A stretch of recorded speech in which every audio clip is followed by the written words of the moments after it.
सो आज हम क्या सीखेंगे? मसीही वही होता है जो बाइबल के मुताबिक जिंदगी गुजारता है, और बाइबल के मुताबिक जिंदगी गुजारने के लिए जरूरी है कि हम बाइबल को ज्यादा सीखें, ज्यादा पढ़ें और ज्यादा सुनें, और फिर जो कुछ सुने और पढ़ें उस पर अमल भी किया जाए। आज चंद एक बातें आपके सामने करना चाहता हूं।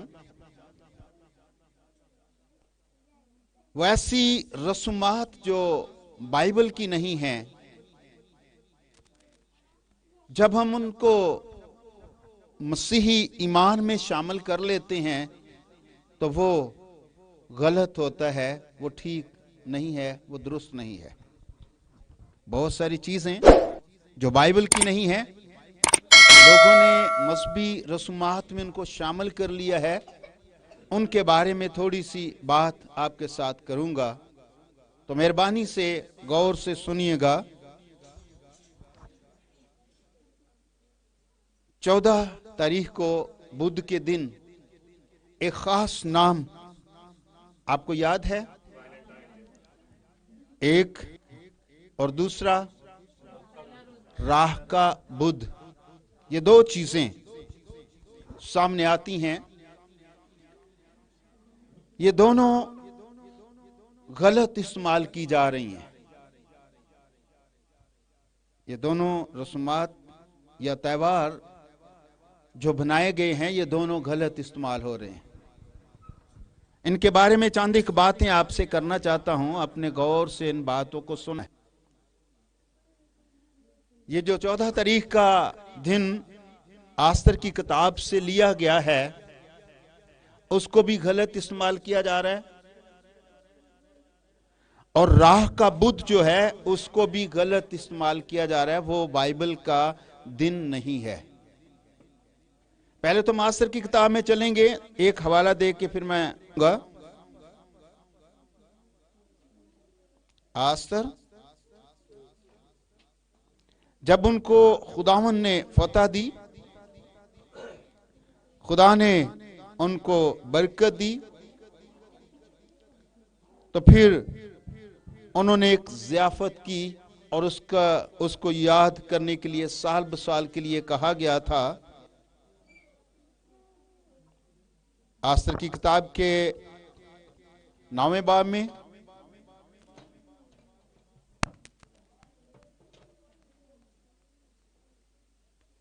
20वीं आयत से पढ़िए।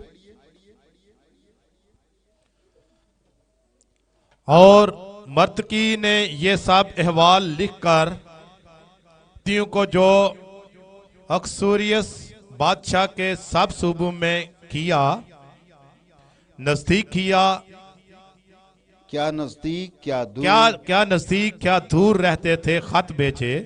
जितने लोग वहां पर थे, मर्दगी ने उनके लिए खत भेजे, जो दूर थे या नजदीक थे, खत के जरिए पैगाम भेजा।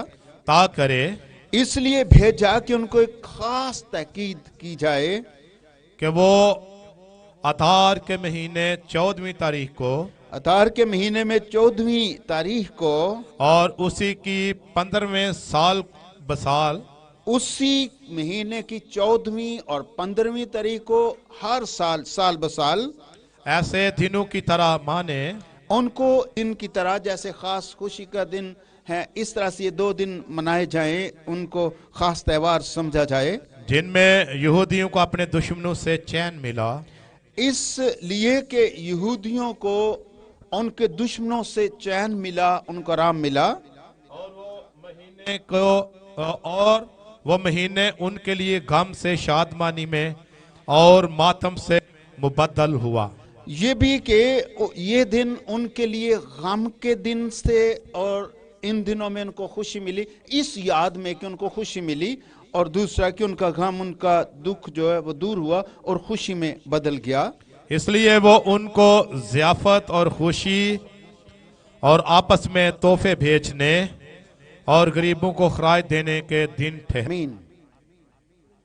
ये दिन 14वां और 15वां, ये 2 तारीख, ये 2 दिन बाइबल में लिखा है कि ये मुकर्रर किए गए किस काम के लिए, कि ज़ियाफ़त की जाए, खुशी मनाई जाए। और किस चीज की खुशी? कि खुदा ने उनको चैन बख्शा, खुदा ने उनको गम से निकाला, गम से ने उनको खुशी बख्शी। और बाइबल लिखा है कि ये दिन इस तरह से मनाए जाएं कि ज़ियाफ़त की जाए और इस दिन में खुशी मनाई जाए और आपस में तोहफे भेजे जाएं और गरीबों को खरायत देने का दिन ठहराया। ये दिन खुदा के लिए को खरायत करें कि खुदा ने उनको बरकत दी और मुश्किल से निकाला। आपको सारी कहानी याद है, आप इस कहानी से वाकिफ हैं कि एक बड़ी मुश्किल थी यहूदियों पर, जिससे खुदा ने उन्हें निकाला। और इसकी याद में ये दिन के वो गरीबों को खरायत करें और आपस में तोहफे तोहाय भेजें, जिसका गलत इस्तेमाल हो रहा है, जिसमें शैतान को खुश किया जा रहा है। हम आगे बढ़ेंगे, ये तो एक अलग बात है। दूसरी बात है राह का बुद्ध। आज हम राह के बुद्ध पर बात करेंगे। ये क्या है? क्या ये मसीहों का त्यौहार है?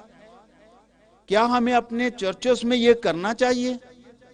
हमने कहां से ये सीखा है जबकि बाइबल में इसका जिक्र नहीं है?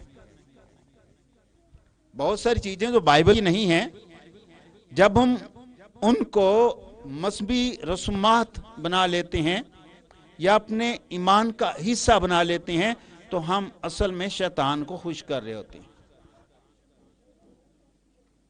अब ये राह का बुद्ध कहां से आया जब बाइबल के अंदर नहीं है? किसने ये शुरू किया? क्यों शुरू किया? इसके बारे में चंद एक बातें सीखेंगे। राह क्या है? क्या राह बरकत की अलामत है?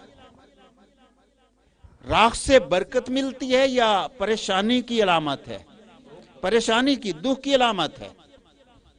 बाइबल में ये लफ्ज है, इस्तेमाल हुआ है, लेकिन जहां भी हुआ है वहां पर परेशानी और दुख की अलामत समझा जाता है और बीमारियों की अलामत भी समझा जाता है। अगर हम बाइबल में पढ़ते हैं, खरूज की किताब में, खरूज 9वां बाब,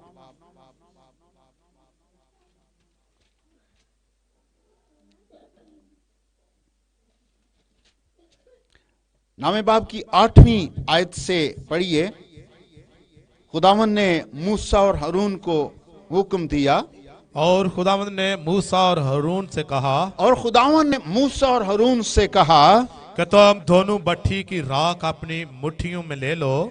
खुदा ने उन्हें कहा कि तुम दोनों ऐसा करोगे कि अपनी अपनी मुट्ठियों में भट्ठी की राख लेकर जाओगे और मूसा उसे फिरौन के सामने आसमान की तरफ उड़ा दे। और ऐसा करना कि मूसा जब फिरौन के पास जाए तो वहां पर वो आसमान की तरफ अपनी राख को उड़ा दे।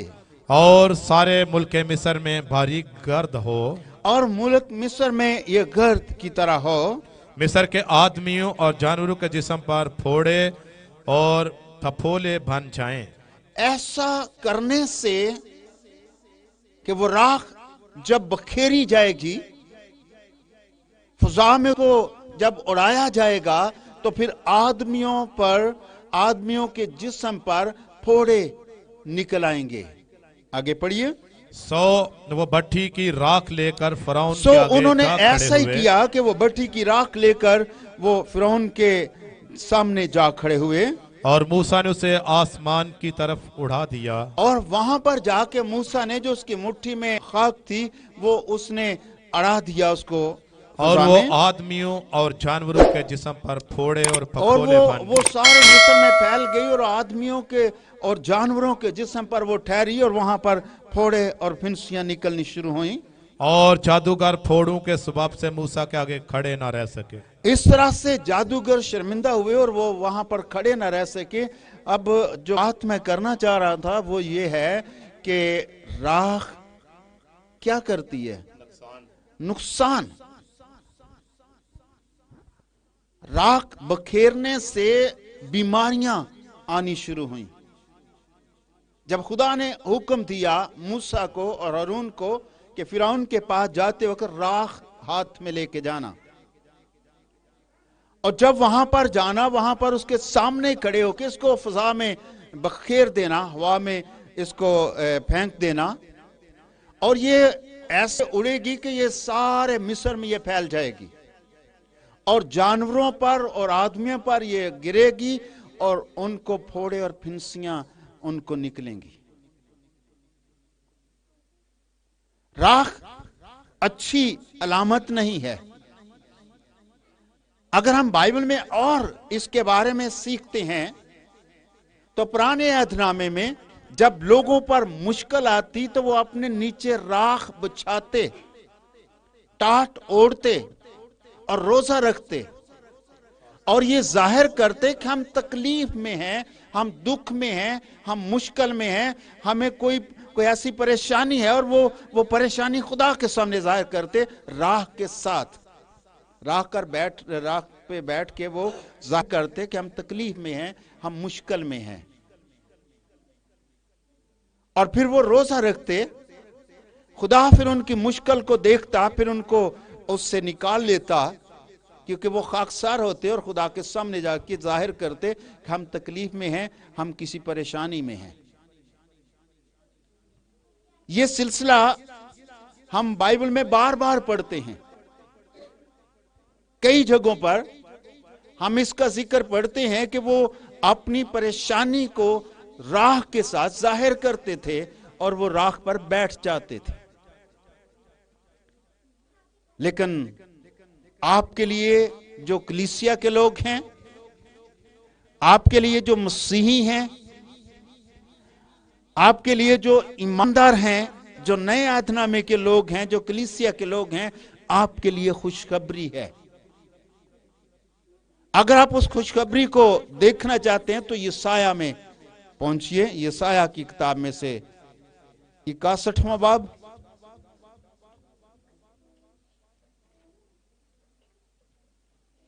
यशायाह 61वां बाब,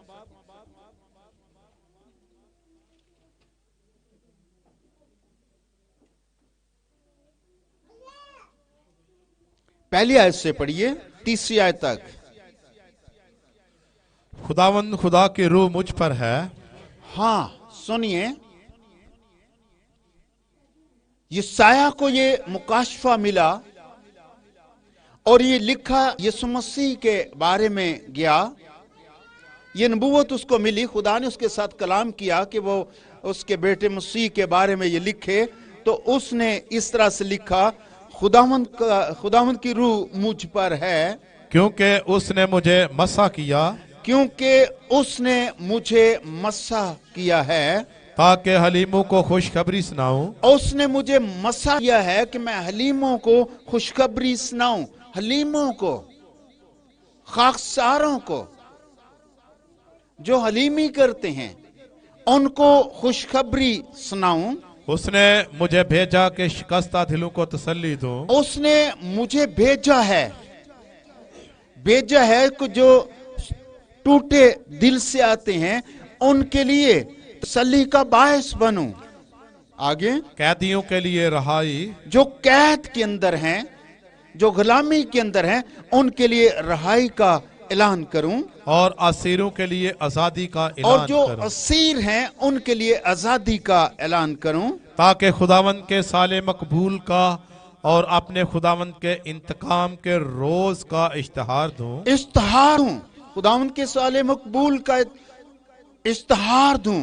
आगे, इश्तिहार और क्या है? सब गमगीनों को दिलासा दूं। है कि सारे गमगीनों को दिलासा दूं, सिय्योन के गमसदों के लिए ये मुकर्रर कर दूं और जितने सयून में गमसद हैं उनके लिए ये मुकर्रर कर दूं कि उनको राह के बदले सेहरा उनको राह के बदले सेरा मिला है, और मातम की जगह खुशी का रोगन और मातम की जगह उनको खुशी का रोगन, खुशी का तेल दिया गया है, और उदासी के बदले सताइश का खिल्लत और बख्शूं। उदासी का को छोड़ें और सिताइश करें।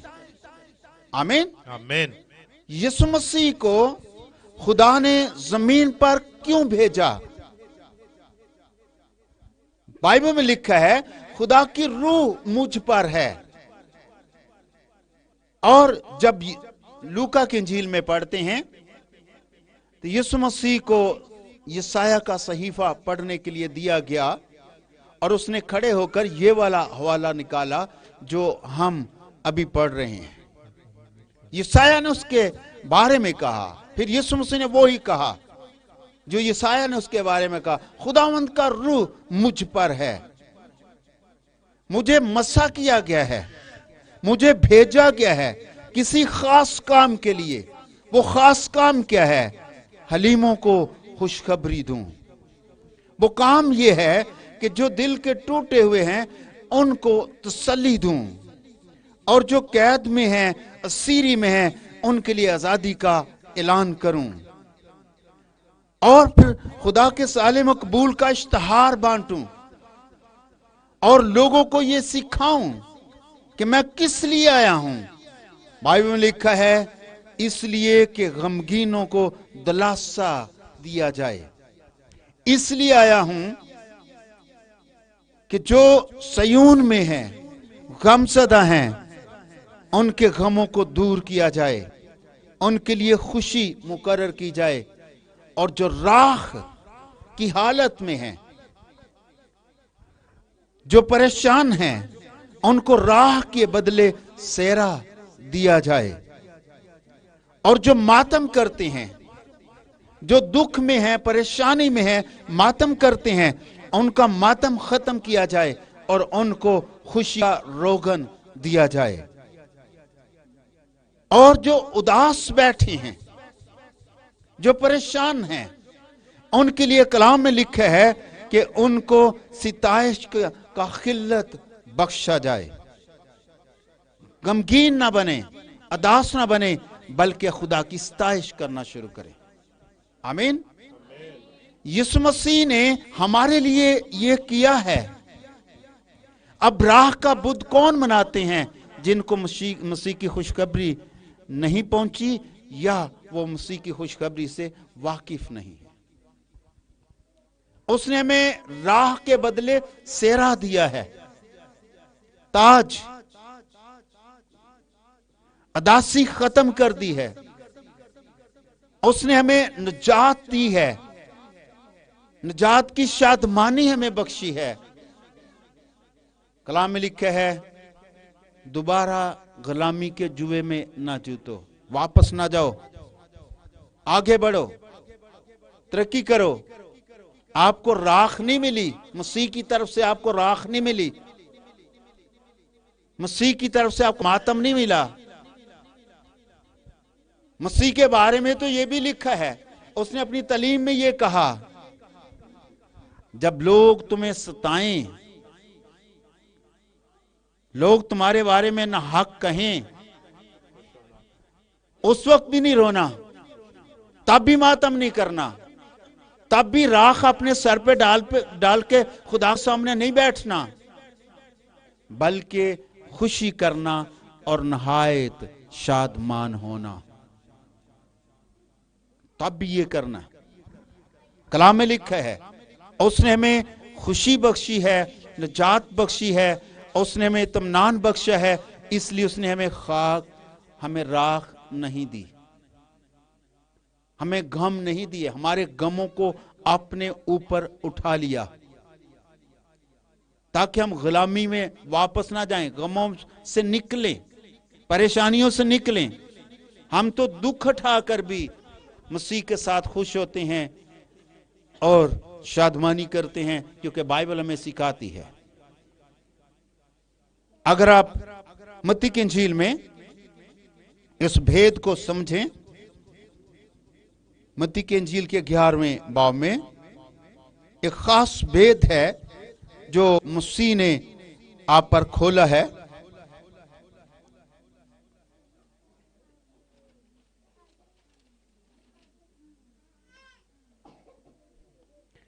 ग्यारहवां बाब 25वीं आयत से पढ़ेंगे। उस वक्त यीशु ने कहा, उस वक्त यीशु मसीह ने यह कहा, ऐ बाप आसमान और जमीन के खुदावन, ऐ बाप आसमान और जमीन के खुदावंद, मैं तेरी हमद करता हूँ कि तूने उसने कहा कि मैं तेरी हमद करता हूँ कि तूने ये बातें दनाओं और अक्लमंदों से छिपाई दनाओं और अक्लमंदों से ये बातें छुपाई और बच्चों पर जाहिर की। और अपने बच्चों पर, कलीसिया पर जाहिर कर दी। हाँ ऐ बाप, क्योंकि ऐसा ही तुझे पसंद आया। तुझे ये अच्छा लगा, तुझे पसंद आया कि तू ऐसा करे। मेरे बाप की तरफ से सब कुछ मुझे सौंपा गया। बाप की तरफ से सब कुछ मुझे सौंपा गया, यीशु मसीह बाप से कहता है। और कोई बेटे को नहीं जानता, हाँ, और कोई बेटे को नहीं जानता सिवा बाप के, सिवाय बाप के। और कोई बाप को नहीं जानता, कोई बाप को नहीं जानता सिवा बेटे के, सिवाय बेटे के, और उसके जिस पर बेटा उसे जाहिर करना चाहे। वही समझता है जिस पर बेटा जाहिर करता है। कोई जानता, बेटे को कोई नहीं समझता सिवाय बाप के, और बाप को कोई नहीं समझता सिवाय बेटे के। बस उसी को ही समझ आती है बेटा जिस पर जाहिर करता है। अब बेटा क्या कहता है? बेटे ने क्या जाहिर कर दिया? खाक के बदले सेरा, राख के बदले सेरा बेटे ने जाहिर कर दिया। और आगे क्या लिखा है? फिर बेटे ने कहा, ऐ मेहनत उठाने वालों, ऐ मेहनत उठाने वालों और बोझ से दबे हुए लोगों, सब मेरे पास आओ। और बोझ से दबे हुए लोगों, सब मेरे पास आओ, मैं तुमको आराम दूंगा। मैं तुमको आराम दूंगा। बेटे ने ये कहा है, मेहनत उठाने वालों और बोझ से दबे हुए सब लोगों, मेरे पास आओ, मैं तुझे आराम देता हूं। बेटे ने हमें बोझ से निकाला है, गम से निकाला है, परेशानियों से निकाला है। हम सारी जिंदगी इस बोझ से नहीं निकल सकते थे, कभी भी इंसान नहीं निकल सकता था। बेटे के बगैर कोई भी इस बोझ के नीचे से नहीं निकल सकता। लेकिन बेटे ने ऐलान कर दिया, ऐ मेहनत उठाने वालों और बोझ से दबे हुए लोगों, मेरे पास, सब मेरे पास, मैं तुमको आराम देता हूं। और आगे क्या लिखा है? मेरा जुआ अपने ऊपर उठा लो, मेरा जुआ अपने ऊपर उठा लो और मुझसे सीखो, और मुझसे सीखो, मुझसे सीखो। मैं दिल का हलीम हूँ, मुझसे ये सीखो कि मैं दिल का हलीम हूं और दिल का फरोतन, और दिल का फरोतन हूं, तो तुम्हारी जाने आराम पाएंगी। तो तुम्हारी जाने आराम पाएंगी। मुझसे सीखो। बेटे ने कहा, बोझ से दबे हुए लोगों, मेरे पास आओ और मुझसे सीखो। पुराने अहदनामे में जब रोजा रखा जाता था तो नीचे खाक, राख बिछाई जाती, टाट ओढ़ा जाता। लोग अपने आप को गम और परेशानी की तरह से जाहिर करते खुदा के सामने। ऐसे जाहिर करते कि वो मुश्किल में है, वो परेशान हैं, आग के साथ, राख के साथ, टाट के साथ। अब जब यीशु मसीह आजमाया गया, इब्लीस के साथ जंग हुई, तो बाइबल में लिखा है रूल कुछ से भरा हुआ था और रूल कुछ उससे जंगल में ले गया। क्यों? ताकि इब्लीस से आजमाया जाए, इब्लीस से आजमाया जाए। इसलिए रूह उसे जंगल में ले गया ताकि इब्लीस के साथ जंग हो, उसके साथ मुकाबला हो और वो आजमाया जाए। बाइबल लिखा है 40 दिन और 40 रात फाका करके आखिर को उससे भूख लगी। टाइम पूरा हुआ, वक्त पूरा हुआ तो उसे भूख लगी। 40 दिन और 40 रात का फाका करके, अब गौर से सुनिए, गौर से सुनिए। जब यीशु मसीह बियाबान में चला गया, 40 दिन का फाका किया, तो क्या हुआ? तब वहां पर उसने राख पर बैठकर किया, टाट ओढ़ कर किया। क्यों जी? वहां पर को राख का जिक्र है? पुराने अहदनामे में तो हम पढ़ते हैं कि जब रोजा रखा जाता था तो राख पर बैठकर करते थे, लेकिन जब यीशु मसीह ने 40 दिन का फाका किया तो राख पर बैठकर नहीं किया, टाट ओढ़कर नहीं किया, बल्कि दलेरी के साथ इब्लीस का मुकाबला किया। अब वो आपको क्या कहता है? जब तुम रोजा रखो, खाक पर बैठकर रखो, जब तुम रोजा रखो, बाइबल में लिखा है अपना मुंह धोकर, अपने सर पर तेल लगाकर, ताजगी के साथ, खाक के साथ नहीं, क्योंकि उसने खाक को सेरे में बदल दिया है। आमीन। उसने हमारे गमों को उठा लिया। यशायाह कहता है उसने हमारे गमों को उठा लिया, हमारी मुशक्कतें उसने उठा ली। इसलिए नहीं कि हम दोबारा मुशक्कत में पड़ें, इसलिए नहीं कि हम दोबारा खाक पर बैठ जाएं। उसने इन चीजों को चेंज कर दिया। खाक पर बैठकर रोजा रखना उसने बंद किया, बल्कि उसने यूं कहा कि जब तुम रोजा रखो तो अपने सर पर तेल डालना, मुंह धोना, और किसी को जाहिर ना करना कि तुम परेशान हो, तुम गम में हो। रियाकारों वाली बातें छोड़ दो, इसको खत्म करो। मुझसे सीखो, मैं हलीम हूं और दिल का फरोतन हूं। काश के कलीसिया को यह मुकाशफा मिल जाता कि वो राह के बदले, खाक के बदले खाकसार बन जाते। उसने कहा मुझसे सीखो, मैं हलीम हूं, फरोतन हूं, मुझसे सीखो। अंदर से अपने आप को सेट करो। दिखावा नहीं, माथे पर राख नहीं, सर पे खाक नहीं, बल्कि दिल से खाकसार बन जाओ, फरोतन बनो। मसीह मुकाशफा ये है, मुझसे सीखो, मैं हलीम हूं और दिल का फरोतन हूं। इब्लीस से आजमाया गया और इब्लीस पर गालिब आया। बाइबल में लिखा है कि वो इब्लीस पर गालिब आया, आजमाया गया और गालिब आया। और तुम्हें क्या कहता है? तुम्हें कहता है जब दुआ करना तो यूं कहना, हमें आजमाइश में ना ला, बल्कि बुराई से बचा। इसका मानी है शैतान से, शरीर से बचा, क्योंकि तू गालिब आया है, हम तेरे साथ गालिब हैं। आमीन। तो इब्लीस पर गालिब आया है, तो यीशु मसीह इब्लीस पर गालिब आया है, इसलिए हम मसीह में हैं, तो फिर हम मसीह के साथ इब्लीस पर गालिब है। इस भेद को यूहन्ना के खत में चलिए,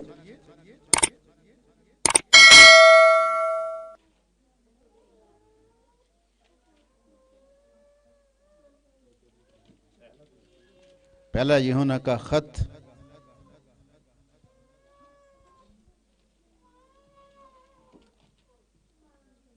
2 बाब 12वीं आयत से, ऐ बच्चों, मैं तुम्हें इसलिए लिखता हूं ऐ बच्चों, मैं ये बात इसलिए तुम्हें लिखता हूं कि उसके नाम से तुम्हारे गुनाह माफ हुए। यीशु मसीह की वजह से, उसकी कुर्बानी की वजह से, उसकी मसलूबियत की वजह से, उसके नाम की वजह से आपके गुनाह माफ हुए।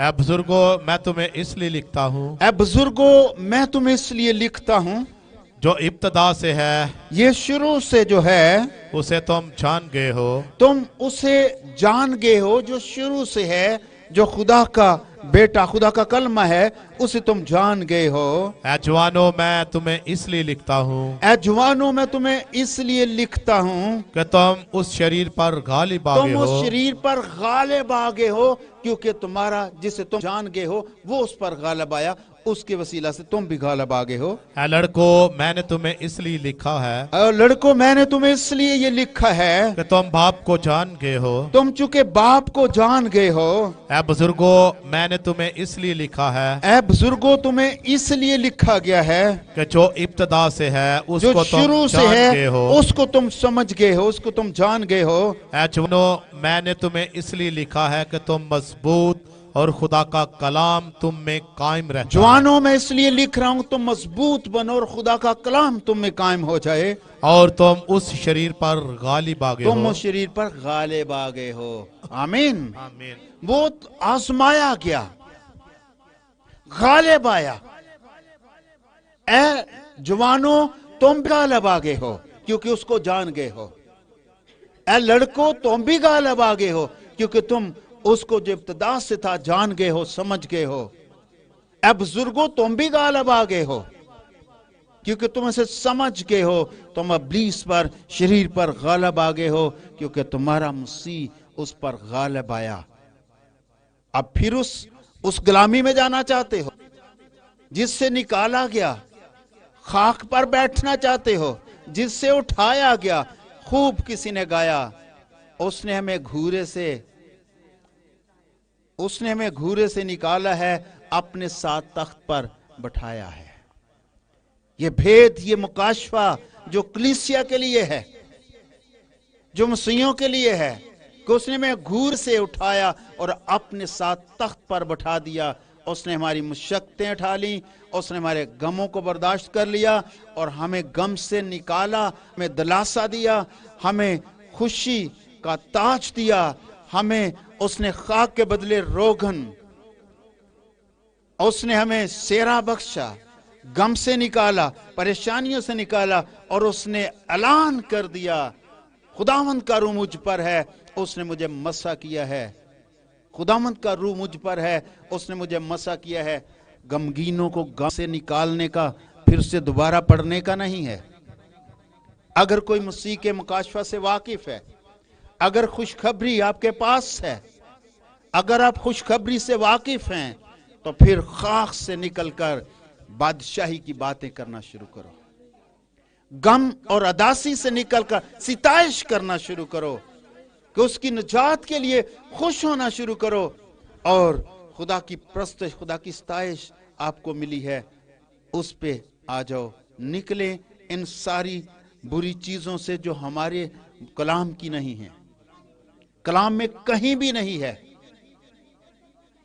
आपको मसीह की तरफ से कोई हुक्म नहीं मिला कि आप फिर से खाक माथे पर लगाएं या खाक सर पर डालें या खाक नीचे बिछाएं, राख नीचे बिछाकर टाट ओढ़कर आप रोजे रखें।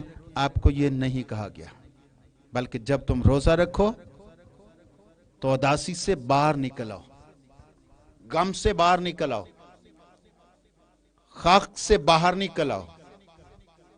फिर क्या करो? सर पे तेल डालो, अपना मुंह धोवो, साफ कपड़े पहनो, पता ही न चले कि आप खाक पर आप रोजा रख रहे हैं। आपके मुंह से इस तरह की बात भी ना निकले, मुंह से भी ज़ाहिर ना करना। मुझसे सीखो, यीशु मसीह ने कहा मुझसे सीखो, ये राख वाला काम नहीं। मुझसे सीखो दिल के फ्रोतन होना, मुझसे सीखो। और उसने कहा कि मैं तुम्हें नमूना देता हूं। जब उसने शागिर्दों के पांव धोए तो उसने कहा मैं तुम्हें नमूना देता हूं, तुम भी अपने भाइयों के साथ इस तरह की खाकसारी करो। सर पे डालने वाली नहीं, अंदर से खाकसारी, दिल से फरोतन होना। मैं दिल से फरोतन हूं। कलाम में लिखा है मत्ती की इंजील में, मैं फरोतन हूं, दिल से फरोतन हूं। तुम भी ऐसा करो ताकि तुम्हारी जानें आराम पाएं। मुझसे सीखो, मैंने आपका बोझ उठा लिया है। मेहनत उठाने वाले और बोझ से दबे हुए लोगों, सब मेरे पास आओ। मेरा जुआ मुलायम है, मेरा बोझ हल्का है। दोबारा वापस उस राख और खाक में वापस ना लौटो, बल्कि यीशु मसीह की खुशखबरी को कबूल करो। खुदा आपको बरकत दे। आमीन।